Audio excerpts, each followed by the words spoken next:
Hey, first of all, I'd like to say thanks for clicking.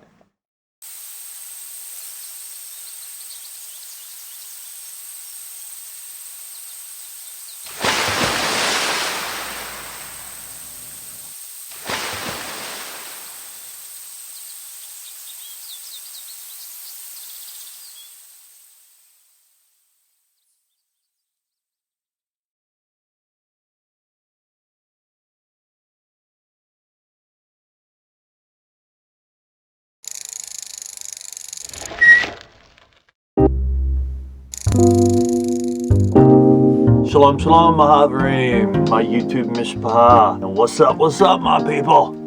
And welcome, friends, to Bible on a Bicycle. Thanks for clicking. I appreciate it. If you're new here, my name's Will, and Yeshua Hamashiach, Jesus, is my Lord and Savior, my one and only King, my one and only Master.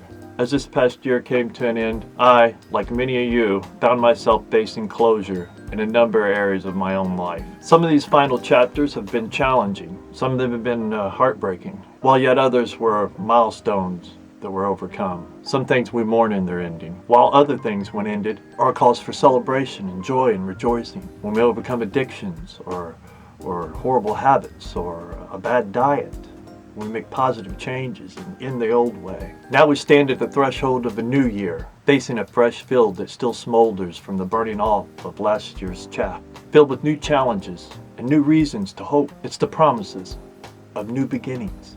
But what does the Bible say about new beginnings, Mahavrim? New beginnings can be from a range of contexts. Entering a new year as we are now, starting a new job, moving to a new city, or beginning a new relationship. A new beginning can also be entering a new phase of life with an updated outlook or belief system, like becoming a follower of the way of Yeshua. Hallelujah, amen. So no matter where you're at in life, embrace a fresh start this year. I know I need to. The last couple of years with the events that's transpired, well, let's just say they've been heavy on all of us. Let's take this time where the old is ending and the new is beginning. And no matter where you're at on your walk, look around you and know that you can embrace a fresh start in the way of Yeshua Hamashiach, Jesus Christ today. With the words of 2 Corinthians 5:17. Therefore, if anyone is in Christ, he is a new creation. The old has passed away, for behold, the new has come. So mourn the ending of the old. But don't hold on to it, don't clutch on to it, because the new has come. The whole overarching story of the scriptures is about the ideal of a renewal for creation and a new beginning for humankind. I think that Tim Mackie is probably a little bit better at expressing this ideal of a biblical renewal and a new beginning for humankind than I am. Dr. Mackey's a much better wordsmith than myself. And besides, let's face it, that's what most of you are here for. I mean, I get it. Tim's an amazing speaker, and he's an inspiring teacher. He's helped me so much in my own walk. He's truly an inspiration to myself and to, I'm sure, many of you out there. If you haven't heard of Tim, I highly recommend that you go out and check some of his full-length lectures. That's the reason I make these fan edit videos, to not only inspire you, but hopefully turn you on to these teachers and speakers who have inspired me so much. I just want to pass it on and glorify God, Yahweh, in all of my videos, I hope. But as you can tell, I'm not the greatest with words. I'm no theologian. I'm definitely not a biblical scholar of any sort, but I do have a great love for the Bible and try to direct others to people who can more articulate the beauty and the glory of not only Yahweh, Creator, but also Yeshua Hamashiach, Creator incarnate. Hopefully these videos do that, and you, the viewer, get some kind of benefit, and Yahweh get the glory. Okay, my furnace is getting ready to click on, so without any further ado, let's turn the floor over to Dr. Tim Mackie. This is God's story. It's about everything, and it ought to affect everything. When does it begin? In the beginning, God created a good world where humanity and the whole creation could flourish, but very quickly, what happens? The plot thickens. Humans decide to put themselves in the place of the Creator, we have a better idea of how things ought to go, and the whole thing just begins to fall apart, creating a need for who? For the hero. The Creator chooses a single human family through whom he will become human himself to accomplish the rescue. And in Jesus, the Creator rescues and begins to restore his creation, opening the final scene, scene 5, a new beginning. Through Jesus, the Creator is restoring human beings who will become agents of restoration, anticipating the final and the ultimate restoration.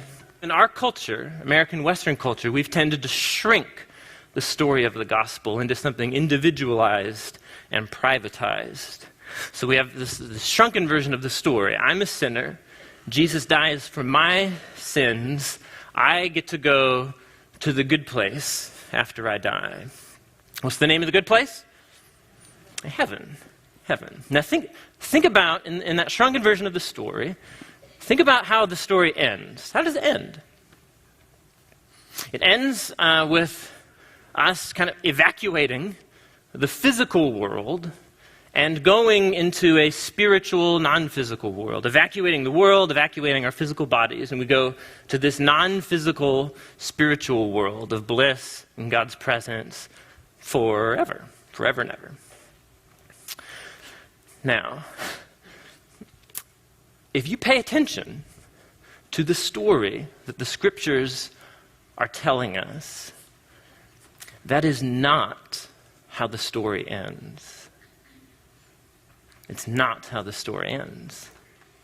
It shows a lack of imagination for what this world could look like, for what our lives could look like if the Creator were to actually redeem and restore. Now let me clarify.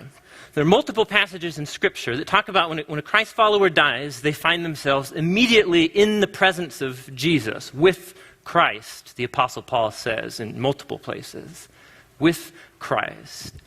But see, for most of us, that's where the story ends. I go away to a non-physical world to be in heaven with Christ forever and ever. But for none of the biblical authors is that the end of the story. That's temporary. That's not how things are supposed to be. The story of the gospel, the story ends with this physical world and our bodies being restored and renewed. It's about the Creator reclaiming and renewing his world. Are you with me?